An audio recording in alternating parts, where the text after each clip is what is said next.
क्या आपको मालूम है कि आपके पास अपनी खुद की एक वेट लॉस मशीन है और आप उसी का इस्तेमाल करके अपना वजन कम कर सकते हैं। तो जानते हैं आज हम कि वो वेट मशीन है क्या। इस वीडियो को अंत तक देखिए और मेरे साथ जुड़े रहिए और फिर पता लगाते हैं कि वो वेट लॉस मशीन है क्या जिसे आप अपना वजन कम कर सकते हैं।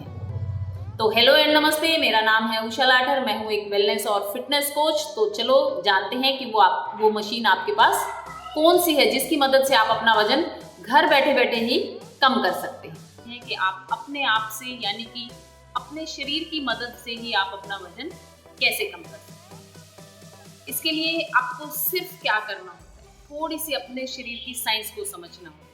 जैसे कि मैं बहुत बार या पहले भी अपनी वीडियोस में आपको बता चुकी हूँ कि आपको अपनी बॉडी की साइंस को समझना होता है और हर एक की फिजिकल हिस्ट्री जो होती है वो अलग अलग होती है। किस तरह से आपकी बॉडी काम करती है आपको थोड़ा सा ये देखना होता है और किस तरह से आपकी एनर्जी बिल्ड होती है, इस तरह से आपको अपने शरीर को देखना होता है। तो आज हम जानते हैं कि हम पहले थोड़ी सी चीज़ें समझ लेते हैं कि हमारे शरीर में जो फैट होता है या वेट होता है वो किन किन चीज़ों का होता है। पहले तो होता है कि जैसे हमारी ये मसल्स होती है, बाजू के आसपास का जो थाइस के पास जो मसल्स होती है उनका खुद का एक वेट होता है। दूसरा होता है कि हमारी जो बोन्स होती है, हड्डियाँ, शरीर में 206 लगभग हड्डियाँ बताई जाती हैं, तो उनका एक अपना वजन होता है। हर एक का अलग होता है, हर एक का बोन्स वेट जो है वो अलग होता है। वो बचपन से उसकी ग्रोथ के ऊपर डिपेंड करता है कि कैसे। एक होता है फैट, वसा, जो कि सब इसका नाम सुनते ही ये सोच रहे होंगे कि फैट का वजन जो है ये खराब करता है, लेकिन कई बार जो होती है वो हमारी फैट ही हमें एनर्जी देती है शरीर में। जैसे आपने देखा होगा कि आपको या अपने आसपास में देखा होगा कि आपको किसी इंसान को लंबे टाइम से फीवर या आपको ही है 10-15 दिन से कंटिन्यू आपको फीवर आ रहा है, आप नहीं ठीक हो रहे हैं और जब आप ठीक हो जाते हैं तो आप देखते हैं कि आप कुछ पतले और वीक दिखाई देते हैं। उसका मतलब क्या होता है? और आप अच्छे मोटे ताजे हेल्दी, बड़ा पेट, बड़ी बाजुएं, हाई, ऐसे थी आप। उसके बाद होता क्या है कि जब आपकी एनर्जी उस दौरान आप अच्छे से खा पी नहीं रहे थे और टेम्परेचर आपका हाई था, तो आप अच्छे से कैलोरीज आपकी बॉडी में नहीं जा रही थी, तो जो आपकी बची हुई वसा है या जमी हुई, हम इसको कहेंगे जमी हुई जो वसा थी या फैट था, वो आपकी बॉडी को एनर्जी दे रहा था। वहाँ तक आपकी एनर्जी लेवल को इक्वल रख लेते हैं। और उस दौरान वो क्या हुआ कि जो वो एनर्जी थी या जो एक्स्ट्रा फैट था वो आपका बर्न हुआ, तो आप थोड़े पतले दिखाई देते। तो ये फैट जो है वो अच्छा भी होता है और बुरा भी होता है। और ये किस तरह से काम करता है, आपने देखिए बहुतों को देखा होगा कि वो खाना तो अच्छा खासा खाते हैं। आप 2 रोटी खाते हो, आपका पड़ोसी या पड़ोसन जो है वो 3 रोटी खाते हैं, लेकिन वो आपसे पतली है, आप मोटी है। ऐसा क्यों होता है? और फिर आपको होता है कि उसकी तो मेरे से ज़्यादा डाइट है और फिर भी वो मेरे से पतली है या पतला है, और आप तो उससे भी कम खा रहे हैं फिर भी आप उससे ज़्यादा मोटे हैं या आपका वेट ज़्यादा है। ऐसा क्यों होता है? ये होता है कि शरीर में एक मेटाबॉलिज्म, एक प्रोसेस होती है, हार्मोन प्रोसेस, जिसका आई थिंक आप सबको पता होगा, जो थोड़े बहुत पढ़े लिखे होते हैं ऑलमोस्ट सभी को पता होता है कि मेटाबॉलिज्म क्या होता है। अब मेटाबॉलिज्म का काम क्या होता है, ये हमारी जो एनर्जी कन्वर्टिंग का जो काम करता है उस प्रोसेस में ये हेल्पफुल होता है। अब कईयों का मेटाबॉलिज्म वो फास्ट होता है, कईयों का स्लो होता है, और जिसका फास्ट होता है वो अपने डाइजेशन जो है उसका बहुत अच्छा होता है और वो खाना भी अच्छे से खाता है और उसका वेट नहीं बढ़ पाता या नहीं बढ़ता, कम बढ़ता है, बहुत स्लो बढ़ता है, एक लेवल पर रहता है। अगर वो थोड़ी बहुत एक्सरसाइज वगैरह भी कर लेता है तो उसका बिल्कुल नॉर्मल होता है। एक होता है कि जिसका मेटाबॉलिज्म जो है वो स्लो प्रोसेस करता है, उसकी प्रोसेसिंग स्लो है, तो उसमें क्या होता है कि वो जितना भी खाना खाता है वो स्लो डाइजेस्ट होता है, तब तक वो सेकेंड मील ले लेता है, तब तक वो स्लो काम करता है, फिर वो थर्ड फोर्थ मील ऐसे चलता रहता है। तो उसका मेटाबॉलिज्म जो है वो स्लो होने की वजह से उसमें जो फैट है वो जमा होता है और जिसकी वजह से उसका जो वजन है और वो एक जगह इकट्ठा रहता है। ये आपका वीक पॉइंट होता है। आपने देखा होगा कि फैट कईयों का पेट के ऊपर जमता है, जो सबसे ऑलमोस्ट 90% जो एवरेज होती है वो पेट के ऊपर होता है, लेकिन कईयों का आपने देखा होगा कि यहाँ पर अपर पार्ट पर होता है, कईयों का थाइस पर, कईयों का हिप्स आपने देखे होंगे बिल्कुल बाहर निकले होते हैं। ये सबका अपना अपना वीक जो पॉइंट होता है वहाँ पर वो जमा होता रहता है।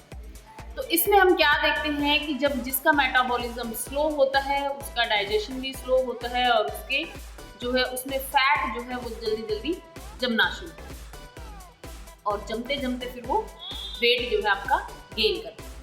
जिसका मेटाबॉलिज्म अच्छा होता है वो एनर्जी भी उसकी बॉडी में अच्छी रहती है और डाइजेशन भी उसका बहुत अच्छा है। अब देखो फ्रेंड्स, आपको करना क्या है। हम बात कर रहे थे उस मशीन की, वेट लॉस मशीन की, कि वो कौन है? वो कोई नहीं है, वो आप अपना वेट कम कर सकते हैं, लेकिन अगर आप चाहें, क्योंकि बिना आपके चाहे आप अपना वजन कम कैसे कर पाएंगे। उसके लिए आपको सिंपल सा एक फॉर्मूला है, आई थिंक मैं पहले भी 1-2 वीडियोस के ऊपर बना चुकी हूँ, कि आपको जो खाना खाने की टाइम है या उसका प्रोसेस है सिर्फ उसमें बदलाव करना है। और वो आप कैसे कर सकते हैं? जो भी आप खाना खाते हैं, मान लो 1 रोटी, 2 रोटी, 4 रोटी, 10 रोटी, जो भी आपकी डाइट है, उसमें जितना समय अब लगा रहे हो उसका जो टाइमिंग है वो डबल कर दीजिए। अब आप 5 to 7 मिनट्स में ऑलमोस्ट खाना फटाफट फिनिश कर देते हैं, क्योंकि तब तक एक बाइट हमारे मुंह में होती है, हम फटाफट सेकंड को प्रिपेयर करते हैं और उसको मुंह में रख लेते हैं। यही हमारी प्रोसेस है। ऑलमोस्ट 98% लोग ऐसे ही करते हैं। लेकिन जो लोग अवेयर हैं या गुरुकुल्स में जो कुछ प्रैक्टिस जिनको करवाई जाती है वो लोग इस तरह से नहीं करते। उनको एक खाने पीने का तरीका या खाने पीने की टाइमिंग्स उनको समझाई जाती है, तो वो बहुत अच्छे से अपना इस चीज़ को समझ के काम करते हैं। तो अब हमने क्या करना है, जो भी हम बाइट ले रहे हैं उसका साइज छोटा करना है और काफ़ी छोटा करना है। ये तो कहा जाता है कि जितना अंगूठे का आपका नेल का साइज है उतने साइज की आप बाइट ले और उसमें दाल सब्जी जो भी आप खा रहे हैं वो अच्छे से भर के अपने मुंह में डालिए और उसको काउंटिंग करिए। जैसे बचपन में हमें सिखाया जाता था कि 32 बार खाने को चबा कर खाना है, क्योंकि 32 हमारे दांत होते हैं और हर एक की टर्न आनी चाहिए चीव करने में। तो आपने उस खाने को चबाना है। भले ही आप काउंटिंग कर सकते हैं, अगर काउंटिंग में कंफर्टेबल नहीं है तो आप आइज क्लोज करेंगे और उसको फील करेंगे, चबाते रहेंगे कि अरे वाह सब्जी इतनी अच्छी है, इसमें टमाटर का मुझे रस मिल रहा है, इसमें गोभी आ रही है, आलू आ रही है, जो भी चीज़ें आपकी सब्जी में है या उस दौरान है, या दाल इतनी अच्छी है, इसमें मसूर की दाल है, और उस चीज़ को फील कर देखा है। और तब तक आप देखेंगे कि आपके मुंह वाले एरिया में उसका पानी बन चुका है और उस पानी को जब आप नीचे लेके जाएंगे उसके बाद आप सेकेंड बाइट लेंगे। फिर इसी तरह से आपने ये प्रोसेस करनी है। जब आप ऐसा करते हैं तो ऐसा क्या होता है कि आपका वजन कम होना शुरू हो जाता है। देखो, हमारे पास एक ब्रेन नाम का एक सॉफ्टवेयर है। जब हम खाने की प्लेट या टेबल के ऊपर बैठते हैं तो वो वहाँ पर 15-20 मिनट से ज़्यादा हमें अलाउ नहीं करता। वो कहता है कि भैया हो गया, चलो उठो, अब कुछ और काम है ना। वहाँ पर हम, आपने देखा कि हम खाने के टेबल पर या किसी भी चीज़ पर हम ज़्यादा देर तक नहीं बैठते। हालांकि टीवी के आगे हम घंटों बैठे रहते हैं, लेकिन खाने की प्लेट लेके नहीं बैठते। क्यों? क्योंकि हमारा पेट जो है वो सिग्नल देता है ब्रेन को, ब्रेन कहता है कि बस भैया आप बोर नहीं होना चाहिए। लेकिन जब आप इतनी स्लो, इतना टाइम लगा के खाएंगे तो आप जो आपकी डाइट है उससे ऑटोमेटिक आपसे कम खाया जाएगा। और जब वो कम खाया जाएगा, और ये देखो वो अच्छे से चबा कर खाया जाएगा, तो अच्छे से चबा कर खाने से जो अंदर की मशीन्स हैं, ऑर्गन्स हैं हमारे ऊपर, उनके ऊपर इतना वजन नहीं होगा, क्योंकि आपने इसको लिक्विड फॉर्म में मुंह में ही बना लिया। और वो लिक्विड फॉर्म जब अंदर जाती है तो वो बहुत अच्छे से फिर उसको डाइजेस्ट कर लेते हैं और डाइजेशन भी आपका बहुत अच्छा हो जाता है। उसके बाद फिर क्या होता है कि आपका जो है एनर्जी लेवल बढ़ जाता है, क्योंकि फटाफट आपका खाना डाइजेस्ट हुआ और फिर आपकी कैलोरीज में कन्वर्ट हुआ और उसमें फैट नहीं बन पाया, क्योंकि लिमिटेड खाना था और वो कैलोरी आपको इतनी चाहिए। और उस कैलोरी को आपको रूटीन में डेली मर्रा में आप यूज़ करते हो। आपको पता है जब आप विश्राम कर रहे होते हो तब भी आपकी कैलोरीज बर्न होती है। जब आप चल रहे होते हो, इधर उधर कुछ भी काम कर रहे होते हो, हाथ को हिला रहे हो, तो भी हमारी कैलोरीज जो है वो बर्न, एनर्जी हमारी बर्न, और उसके लिए हमें कैलोरीज चाहिए।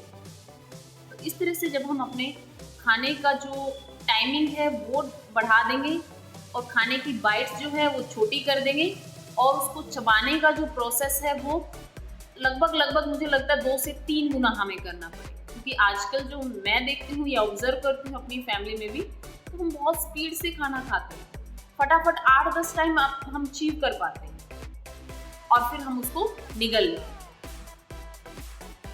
दूसरा आपने क्या करना है कि जो ग्रीन टी है, ये एक रिसर्च के तहत कहा गया है कि ग्रीन टी जब हम खाना खाने के 1 घंटे बाद अगर आप 1 कप ग्रीन टी लेते हैं डेली, तो आपका मेटाबॉलिज्म जो है वो फास्ट उसकी प्रोसेसिंग हो जाती है।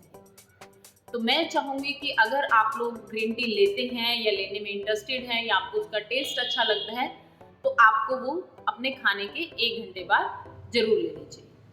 अगर आप हर मील के बाद नहीं ले सकते तो एटलीस्ट 1 मील के बाद आपको लेनी चाहिए।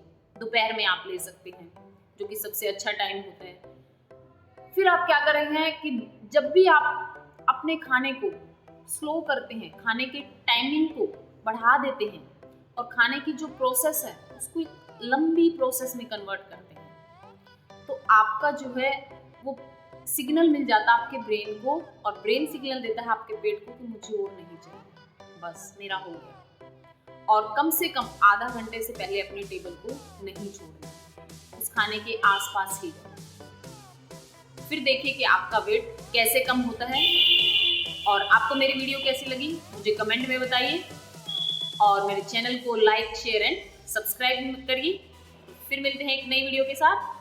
टेक केयर, जय हिंद।